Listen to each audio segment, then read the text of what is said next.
Have you ever felt like you are living a life that isn't really yours? As if somehow you are following a script written by someone else, parents, teachers, friends, society, and deep down, something inside you is screaming that something is wrong. You wake up every day, put on the same mask as always, fulfill your obligations, interact with people as if everything is fine. But at some point, when silence finally arrives, that uncomfortable question arises. Who am I really?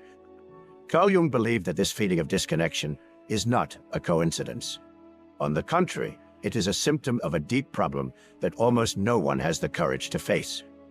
Most people go through their entire lives without ever knowing their true selves. They limit themselves to living social roles, manufactured identities, and imposed expectations. The worst part? They believe that this is all there is. They die without ever having known their own soul. And now comes the most important question. Is this happening to you? What you called self may not be you. Your personality, your desires, your beliefs. How much of this is truly yours, and how much was placed there by others? Since childhood, we have been conditioned to fit in, to become acceptable, to hide certain aspects of ourselves in order to be loved. We create a mask, or as Jung called it, a persona, a social disguise that we use to protect ourselves.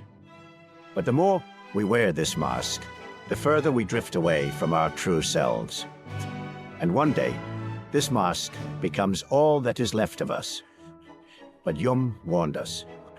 Living disconnected from who we really are comes at a cost.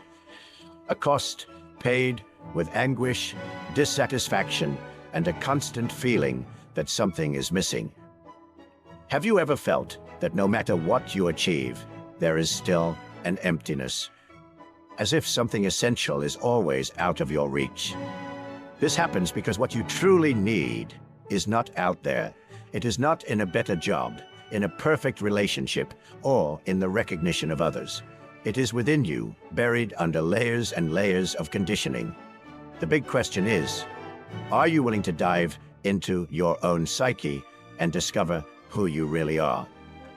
Because this journey is not easy. Finding the true self requires you to confront everything that has been repressed, forgotten, or distorted over the years. It means looking inward and facing parts of yourself that you might prefer to avoid. But this is also the only way to free yourself. In this video, we will explore the journey that Carl Jung called individuation, the process of becoming whole, of integrating all parts of yourself, and finally living according to your true essence. Are you ready for this? Then let's begin. Since childhood, you learned that to be accepted, you needed to behave in certain ways. Perhaps you were taught to be polite, not to speak too loudly, not to show anger, to please others. Or maybe you learned that you had to be strong all the time, hide your weaknesses, and appear confident even when you were filled with doubts inside. Unbeknownst to you, you began to shape an identity that was not only yours, but a reflection of what the world expected of you. Carl Jung called this mask the persona. It is the face you present to the world, the version of yourself that you constructed to fit in. And don't be fooled, we all have one. If you have ever acted differently at work, at home, with friends, or even on social media, then you have already experienced the power of the persona in your life. Is it useful? Yes. Without it, we wouldn't be able to relate socially. But there is a great danger. When you completely identify with this mask, you start to forget who you really are. Think for a moment. How many times have you said or done something just to be accepted? How many times have you hidden what you really thought out of fear of judgment? How many times have you caught yourself smiling when inside you wanted to scream? This happens because, at some point, the persona stopped being just a role. and began to dominate your existence. You are no longer an authentic individual, but a character playing a role you didn't even consciously choose. And here lies the problem. The persona cannot sustain your soul. It can bring acceptance, but not fulfillment. It can guarantee compliments, but not genuine happiness. In the long run, living solely through the persona leads to an empty life, where you feel that something essential is missing, but you can't identify what it is. And worse still, the more you cling to this mask, the further you drift from your true essence. But if the persona is not your true self, then who are you really? To answer this question, we need to look at the other side of the coin, at the part of you that has been repressed and pushed into the unconscious. Jung called this the shadow, and this is where the true quest for your true self begins. But be careful. What is hidden in the shadow is not always easy to face. Are you ready to discover? Then continue with me. If this content is making sense to you, click the subscribe button and subscribe to the channel. Thank you for your support. If the persona is the mask you wear to be accepted, then the shadow is everything you hide to avoid being rejected. But here's the problem. What you repress doesn't disappear.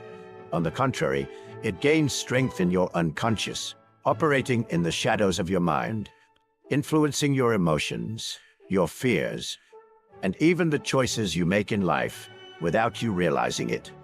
Carl Jung described the shadow as the hidden side of the psyche, composed of everything that has been repressed throughout life.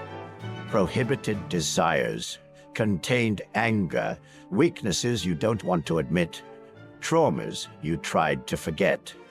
And you know what's worse? Many of the things in your shadow aren't even bad.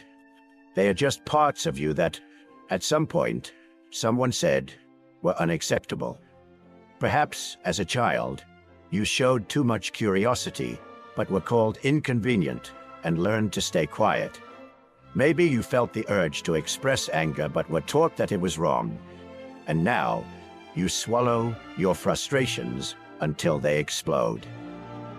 Perhaps you showed sensitivity, but society convinced you it was weakness, so you learned to hide your feelings.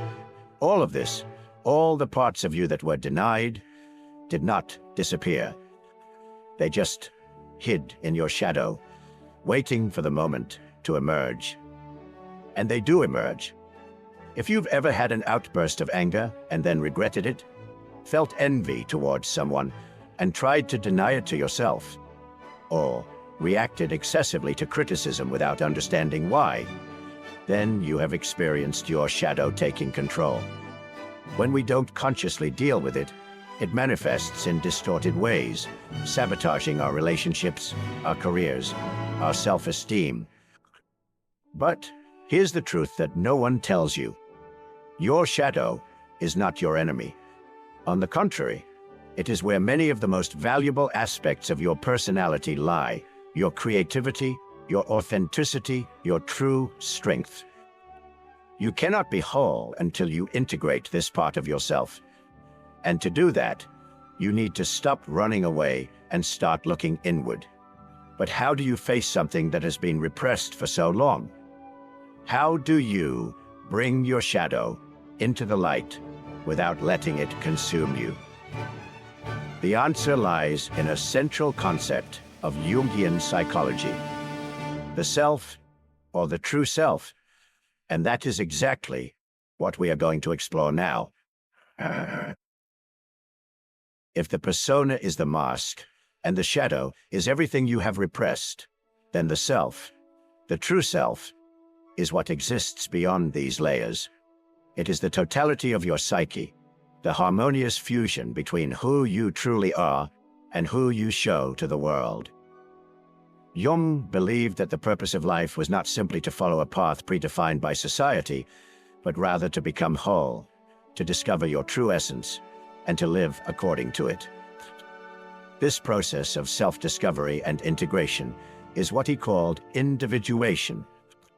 But finding the self is not something that happens by chance. It is not something that simply appears one day in front of you, like a magical epiphany. The self does not reveal itself to those who are not willing to face the truth about themselves.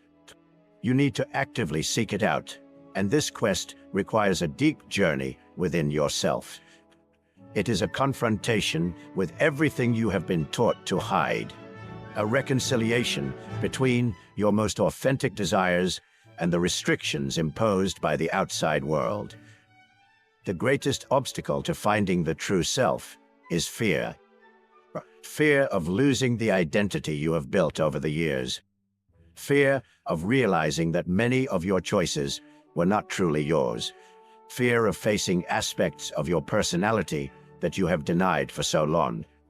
This fear causes many people to never find the self.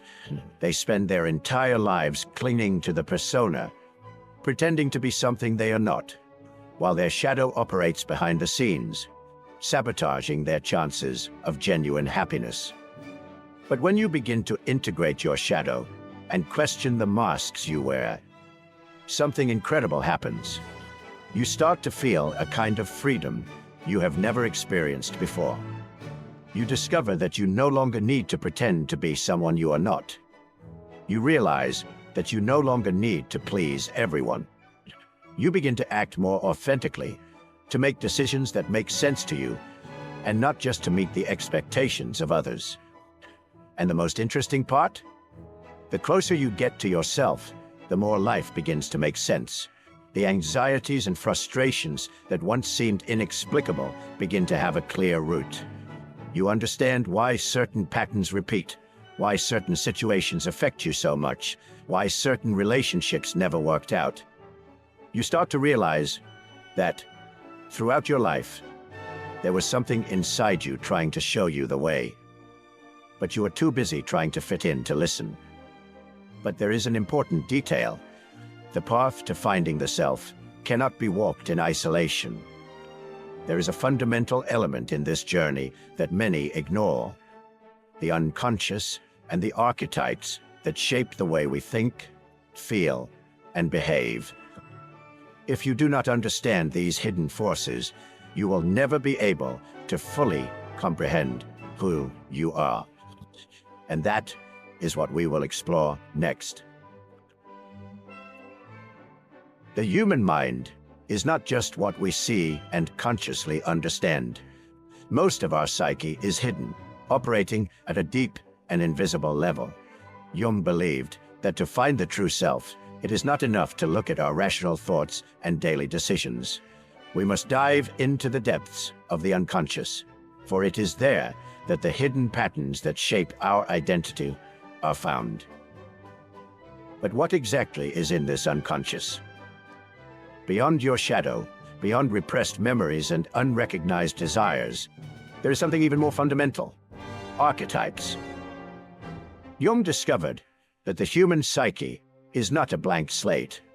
On the contrary, we are born with universal mental structures, patterns of thought, behavior, and emotion that are shared by all people, regardless of culture or time. He called this the collective unconscious. And it is from this collective unconscious that archetypes emerge, primordial images that influence the way we perceive the world and ourselves. If you have ever felt an inexplicable attraction to certain stories, myths, or symbols, it is because archetypes are acting within you. They appear in fairy tales, movies, religions, and, most importantly, in your own dreams and behaviors. For example, the hero is an archetype present in virtually all cultures. It represents one who faces challenges, overcomes obstacles, and seeks transformation. But there is also the wise one, who symbolizes knowledge and introspection. The rebel, who challenges the rules and questions the system, and the caregiver, who lives to protect and serve others. And the most interesting part? You do not choose which archetypes influence your life. They operate within you without your awareness. The problem arises when you identify only with one archetype and ignore the others. If you only see yourself as the hero, you may end up feeling pressured to always be strong, unable to accept weaknesses or vulnerabilities. If you live solely in the role of the caregiver, you may spend your life putting others' needs above your own, forgetting about yourself. Finding the true self means balancing these archetypes, recognizing which ones dominate your life, and integrating those that have been neglected. But how do these archetypes appear in your life? The answer lies in your dreams, your impulses, the patterns that repeat without you understanding why. And if you ignore them, you will be ignoring essential parts of yourself. That is why so many people feel lost. They do not understand that there are invisible forces shaping their desires, their decisions, and even their existential crises. But here is the most important question. If you do not become aware of these archetypes, they control you. They determine your behaviors, your insecurities, your relationships. But if you recognize and integrate them, you take control of your own narrative. And that is precisely what differentiates those who find their true self from those who spend their entire lives trapped in automatic patterns. But what if you ignore all of this? What happens to someone who refuses to look at the unconscious, who resists individuation and continues to live according to masks and illusions? The answer lies in the psychological suffering that accompanies those who flee from themselves. And that is the danger of non-individuation, which we will explore now. What happens to someone who spends their life running away from themselves, who ignores their own shadow, lives imprisoned in a persona, and refuses to acknowledge the archetypes that shape their destiny? Carl Jung was clear. Avoiding the process of individuation does not keep us safe. Instead, it condemns us to a fragmented existence, filled with anxiety, frustration, and an emptiness that can never be filled by anything external.